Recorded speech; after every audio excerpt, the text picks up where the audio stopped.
Hey there, this is Rick Thomas with your Medicare Monday with Thomas Family Insurance. Today we're going to talk about Medicare Part D and how we potentially could save you some money with all these new rules and things that are going on in the Medicare world.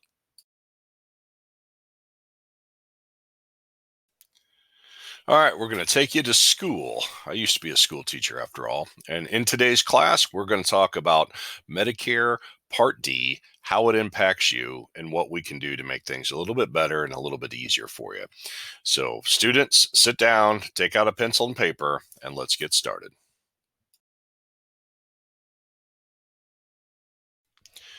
All right, Medicare Part D goes all the way back to December 8th of 2003 when President George W. Bush signed the Medicare Prescription Drug Improvement and Modernization Act, MMA. It didn't go into effect until January 1st of 2006, but in its first year, more than 22 million people enrolled in Medicare Part D. Now, prior to this, there was some issues with Medicare and medicines because original Medicare did not cover any prescriptions at all. So it became a cash pay situation. And as medicine costs continued to go up, it became more and more expensive for seniors to afford their medicine. So in 2006 was the beginning of Medicare prescription drug coverage. Okay, when it started, Medicare Part D had four stages. We started off with a deductible, the initial coverage, then you went to the donut hole, and finally went to the catastrophic stage. It's now different than that. Basically, what it did is it took the insurance concept of regular health insurance and applied it to Medicare. So we introduced things like formularies, prior authorization, step therapy, quantity limits, things that regular insurance has been doing for years. Remember, prior to Medicare Part D, most people on Medicare had no drug coverage at all. Some Medigap plans had it, but it was very limited coverage if it had it at all. By the late 1990s, the rising cost of medicine made it clear that something else had to happen. Millions of seniors would either not take their medicines or they're paying way too much for their prescriptions. And employer retiree plans were disappearing. Low income help was available on the state Medicaid level, but that varied a great deal from state to state, and many simply could not afford their medicines, and that led to some serious health issues. And while Part D did change quite a bit over the years, it was basically the same format until the Inflation Reduction Act of 2022. Here they put a $2,000 maximum out of pocket for prescriptions. They removed the donut hole, put a cap on insulin, and covered most of the cost share of many different vaccines. All right, currently, the way Medicare Part D works is there are three stages. The deductible can be up to $590. Then you're in the initial state where you make your normal co-payments or co-insurance up to you paying $2,000 out of your pocket. Then you go to the catastrophic stage, and all covered medicines are covered at 100% once that $2,000 is met. One of the initial tools that we were told we were going to have was called the Medicare Prescription Payment Plan. They called that the M3P. Initially, we were told it's going to divide the out of pocket expenses that you would pay evenly over the year. However, it's not working that way. The rules have changed. I ask you bear with me as we talk about this. They just made something simple a little bit more complicated. So, your first payment on the Medicare Prescription Payment Plan will be the lesser of whatever your actual out of pocket expenses were. For example, if you spend $100 with medicines, or that $2,000 maximum divided by 12 months, which comes out to be $166.67. You're going to pay the lesser of those $2 amounts on your first payment of the M3P. Bear with me, this gets a little confusing. We're going to take a look at Phil. Phil has $100 out of his pocket every month for medicine. That's $1,200 for the year.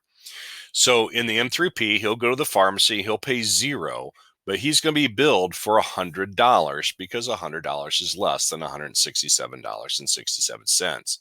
However, his next bill will be that $100 a month divided by 11 months. So his second bill will be $9.09. Following that bill, he's going to take that $100 divided by 10 months and add it to his other bill. So another $9.09 on top of his $10 bill. So it's going to be $19.09 per month. And so it goes. Believe it or not, in my other life before insurance, I used to be a math teacher, and even this confuses the heck out of me. So when I break it down by month, the first month he would pay $100 because $100 is less than $166.67. Month two, you take that $10 divided by 11 months, and he'll pay $9.09, but it is a running tab. Month three, we're going to add on another $10 to that. Month four, it keeps getting higher and higher. But by the end of the year, month 11 and 12, he is paying $201 and $301 for his medicines. But when you add them all up, it still comes out to be $1,200 for the entire year. So he could either pay $100 every month or use this Medicare prescription payment plan. In Phil's case, I think he's better off just paying at the pharmacy. However, Phil's sister Mary is much better off doing the Medicare prescription payment plan through the Inflation Reduction Act. Mary might be on medicines like Eliquis, Jardiance, Ozempic, very expensive medicines. Her path is going to actually be much better, even though she's on much more expensive medicines. Now, Mary's medicines are much more expensive. So remember, she's going to pay the lesser of the $166.67 or her out-of-pocket expenses. Because Mary's on an enhanced drug plan, she would have the month one cost of $590. Month two would be $141. Month three is $141. And then she's done because she hit her maximum out-of-pocket for the year. So that comes out to be $843 in those 3 months. Now, if she does the M3P payments, her month one is going to be $166.67. Month two would be $48 and change.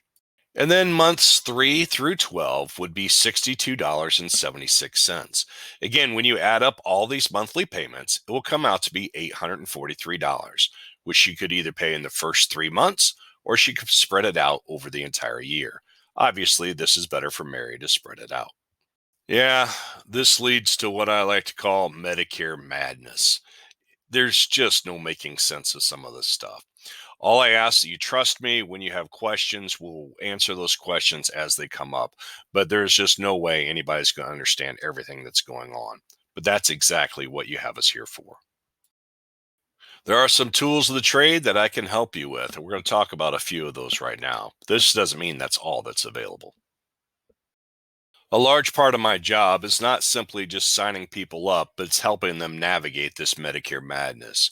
There are some tools that we can use to help with your medicine cost, including things like GoodRx, pharmacy assistance programs. Sometimes we need to get samples from the doctor, the Canadian Medistore, and more. When you have problems with your medicines, let us know, and we will work to find a solution.